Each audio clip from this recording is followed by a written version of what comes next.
Fala, nação rubro-negra, trazendo aqui informações do Mengão. Não se esqueça de se inscrever aqui no canal Fra Rios 81 com notícias fresquinhas.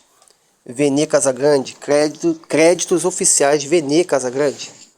Casagrande, um vídeo urgente na base da correria. Não tô nem com aquela minha camisa clássica da KTO, nossa parceira aqui. Cheguei em casa, vou gravar o vídeo correndo porque o Flamengo recusou uma proposta pelo atacante Pedro nos últimos dias, na verdade. Há poucos dias, vamos lá, porque hoje é dia 2 de setembro, a proposta chegou ao Flamengo no dia 26 de agosto. Cerca de uma semana, o Flamengo recusou essa proposta. A gente vai falar da onde, de quanto foi, enfim, a gente vai trazer todos os detalhes. Vamos falar também sobre as saídas. Matheus Gonçalves anunciado, Vitor Hugo vai ser anunciado a qualquer momento, Michael pode sair, mas Vene, a janela fecha. Não, calma, a gente vai trazer até quando vai as janelas nos principais países aí, porque ainda tem tempo, ainda dá tempo de Michael ser negociado. Esse é o desejo do Flamengo, a gente vai trazer essas informações, isso tudo e muito mais no vídeo de agora. Mas antes gostaria de pedir para você se inscrever no canal, soltar o dedo no like, ativar a notificação, compartilhar esse vídeo com os amigos, com as amigas e assim ajudar o canal Vene Casagrande, bombar cada vez mais, e a gente está muito próximo de chegar a 400 mil inscritos. Não deixe de hypar o vídeo, tá? Isso é importante. Galera, antes de mais nada, data FIFA, enfim, não tem muita coisa acontecendo, mas teve a apresentação oficial do meio atacante Matheus França, aquele cria do Flamengo, foi vendido ao Crystal Palace por mais de 20 milhões de euros. Ele foi emprestado ao Vasco da Gama, inclusive fez a sua estreia no final de semana contra o Sport. E ele falou sobre a ligação dele com o Flamengo, ser cria do Flamengo. Ele disse o seguinte: todo mundo sabe do início da minha carreira no clube rival, mas o mais importante agora é focar aqui no Vasco, que é um clube grande e importante. Essa escolha de voltar ao Rio de Janeiro e vir para o Vasco foi minha, e teve muita influência nas conversas que tive com Diniz, Pedrinho e Felipe. Não tem pressão nenhuma em relação a isso, fecha aspas. Eu vou dar minha opinião em relação à saída do Matheus França ao Vasco. Eu acho que o Vasco fez uma grande contratação, embora ele tenha sofrido muito com problemas físicos nos últimos meses, mas para o nível do Vasco hoje, para o que o Vasco pode fazer no mercado, porque não tem muita verba para isso, eu achei a contratação do Matheus França muito boa. Vale a aposta, embora o salário seja alto, a gente sabe disso, porque o Vasco vai pagar o salário, grande parte do salário dele. Mas, em relação ao Matheus França, eu acho que ele tem muito mais a perder do que ganhar indo para o Vasco da Gama. E eu vou dar a minha opinião. Ele é um jogador jovem, tem 21 anos, esse movimento que ele faz de vir para o futebol brasileiro novamente tão rápido e por empréstimo, acaba, entre aspas, o desvalorizando no mercado. Isso não é o Vene que fala isso, é o mercado que fala isso. Repara só quantos jogadores jovens que vão para a Europa não dão certo no primeiro clube e ficam girando. Por quê? Porque eles sabem que se voltar para o futebol brasileiro e não render, a desvalorização será bastante. Por exemplo, o Renier, ele não deu certo no Real Madrid, ficou girando em vários clubes e só agora voltou ao futebol brasileiro quando ele percebeu que não tinha mais para onde ir lá na Europa. No caso do Matheus França, como o Vasco vive uma incerteza, eu não acredito no Matheus França comendo a bola não, vou ser bem sincero. Uma andorinha só não vai fazer verão. E o Matheus França não é o perfil de jogador, aquele perfil de chamar para ele. Não é esse perfil. Ele é muito bom jogador, uma qualidade absurda. Mas eu não vejo ele comendo a bola no Vasco da Gama, de verdade.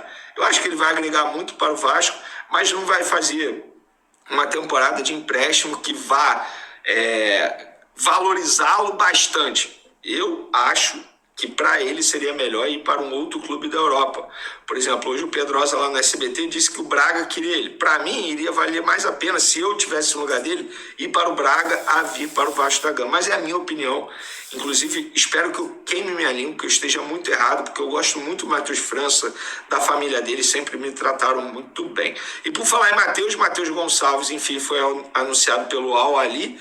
O Al Ahly vai pagar 9 milhões de euros ao Flamengo por essa contratação.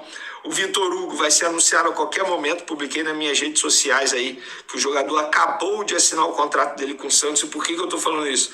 Porque lá no Santos a todo momento tem várias negociações subindo no telhado de vários jogadores, não sei porquê.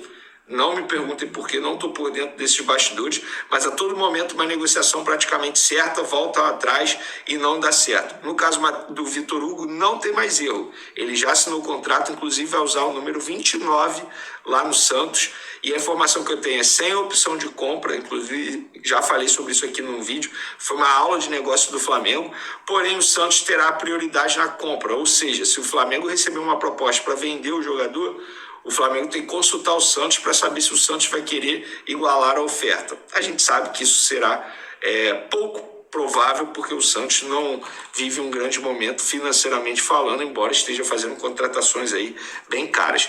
Então, Lohan de saída, Matheus Gonçalves saindo, Vitor Hugo saindo e o Michael ainda pode sair, porque a janela de transferência em alguns países ficará aberta durante um tempo. Por exemplo, Ucrânia e Croácia, até 5 de setembro, tem mais 3 dias. A Arábia Saudita vai até o dia 10 de setembro. E a Arábia Saudita é um destino muito provável do Michael, que já esteve por lá, e o empresário dele tem muita ligação lá na Arábia Saudita. Rússia vai até 11 de setembro. Grécia e México até 12 de setembro, trazendo aí alguns exemplos de janela de transferência em alguns países. O Pedro, a gente já vai falar sobre ele. Já vamos falar agora então. Vamos lá. O Flamengo, acabei de receber a informação, publiquei nas minhas redes sociais, que no dia 26 de agosto, deixa eu ver que dia foi exatamente, terça-feira passada, aí, uma semana. Na terça-feira passada, o empresário dele, Juliano Bertolucci, entrou em contato com o Flamengo e enviou uma proposta oficial do Al Rayyan, do Catar. Eu vou até ver aqui se é o mesmo clube que está o técnico Arthur Jorge, porque tem tanto Al Rayyan lá fora no mundo árabe. É esse mesmo, do Arthur Jorge, que atualmente tem o Gregory, que estava no Botafogo, comandado pelo técnico Arthur Jorge, que também estava no Botafogo. Esse clube do Catar fez uma proposta ao Flamengo de 20 milhões de dólares para contratar o atacante Pedro.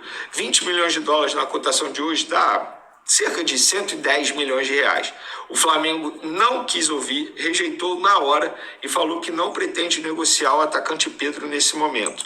E vamos lá, o atual contrato do Pedro com o Flamengo vai até dezembro de 2027, tá? E por que eu estou falando isso? Porque recentemente os empresários do Pedro tentaram uma renovação de contrato com o Flamengo, mas sem sucesso. O presidente BAP não autorizou, alegando que o contrato dele ainda é longo, é muito cedo para discutir isso. Os empresários usaram o argumento de que com a antiga gestão já tinha um acordo apalavrado. Desculpa o barulho aí, que o vizinho ligou nesse momento que eu estou gravando o vídeo aqui, a furadeira. Mas enfim, desculpa o barulho, não é culpa minha, é culpa do vizinho. Mas espero que dê tudo certo com o vizinho também, não vamos jogar energia negativa, porque se ele está fazendo isso é por alguma necessidade. Mas peço desculpa novamente pelo barulho. Mas o contrato do Pedro vai até dezembro de 2027. E com isso, o Flamengo ainda tem tempo para renovar o contrato. O ponto que eu quero chegar é o seguinte: recentemente teve um rumor que se o Flamengo recebesse uma proposta de 15 milhões de euros, o Flamengo iria vender. Vocês estão vendo que não é verdade. O BAP, presidente do Flamengo, não quer vender o jogador. Felipe Luiz não quer vender o jogador, embora tenha tido aquele probleminha com o Pedro, mas já foi muito bem resolvido e resolvido da melhor maneira possível, porque o Pedro voltou a desempenhar, embora não seja titular absoluto, voltou a fazer gol, voltou a ficar feliz. A gente vê no semblante dele que ele está feliz, que ele está motivado, e é isso que importa. E o Flamengo, novamente, rejeitando uma proposta pelo jogador de 28 anos, centroavante nato, fazedor de gols. E eu vou pegar a declaração do Felipe Luiz naquela coletiva que ele descascou o Pedro. Ele falou: eu não quero vender o Pedro. O Pedro me entrega 30 gols, como é que eu vou querer me desfazer de um jogador que me entrega 30 gols na temporada? Mas o Pedro também precisa querer. E ele está querendo agora. Então, acho que, no fim das contas, foi bom para todo mundo. Para o Pedro, que voltou a ser feliz, voltou a fazer gol. Para o torcedor do Flamengo, que voltou o Pedro a marcar gol, voltou a ver o Pedro marcar gols e dar vitórias ao Flamengo. Para o Felipe Luiz, que vai ter um baita centroavante no seu elenco. E o Flamengo não precisa vender jogador para fazer caixa, muito pelo contrário. Já fez negociação que já rendeu mais de 500 milhões de reais ao Flamengo só nessa temporada. Então, Mais uma proposta recusada do Flamengo pelo atacante Pedro. E na boa, né? 20 milhões de dólares não leva a perna direita dele. 20 milhões de dólares. Com qual jogador do nível do Pedro, com o status que o Pedro tem hoje no Flamengo, que o Flamengo iria contratar com 20 milhões de dólares? Não faz o menor sentido aceitar uma proposta, tanto é que o Flamengo recusou na hora. Dito isso, abraço, galera. Até o próximo vídeo. Fui!